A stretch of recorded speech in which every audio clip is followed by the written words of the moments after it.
போராட்டத்திற்கு ஆதரவு தெரிவிக்க நினைத்தும் காவலர்கள் என்பதால் பலர் வெளிப்படையாக பேச முடியவில்லை என்றும் மெரினாவில் பேசிய அந்த காவலர் தெரிவித்தார். இந்த கூட்டத்தில் நிறைய போலீஸ் இருப்பாங்க. இந்த மாதிரி யூனிஃபார்ம் போட்டு இப்படி பேசணும்னு எல்லாத்துக்கும் ஆதரவு இருக்கும்.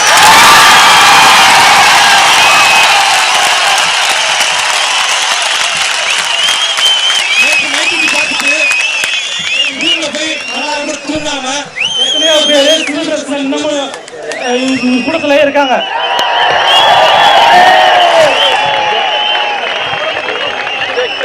அவங்க சார்பாக நான் வந்திருக்கேன்.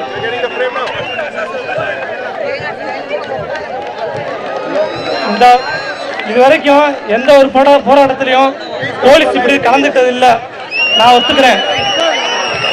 ஆனா இப்ப கலந்துக்கிறேன்னா இந்த விஷயத்தோட சீரியஸ்னஸை புரிஞ்சுக்கிட்டு ஒழுங்கா இதுக்குரிய ஆக்ஷனை எடுத்தா இந்த அமைதியான போராட்டம் அமைதியாவே நடந்து அமைதியாவே முடிஞ்சிடும்.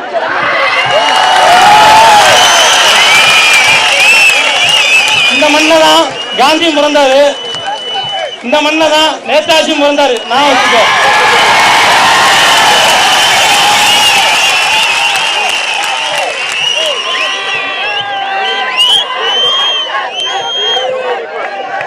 காந்தி மண்டபம் இருக்கு மதுரையில. அந்த மண்டபம் இருக்கிற நாங்களே இவ்வளவு அறவழியில போராடுறோமே, காந்தி பிறந்த மண்ணுன்னு சொல்லி நீ போய் ஓட்டு கேட்டையே, உனக்கு அது தெரியலையா? இல்ல நான் கேட்கிறேன் மோடியா, காந்தி பிறந்த மண்ணுக்காரன்றாங்க,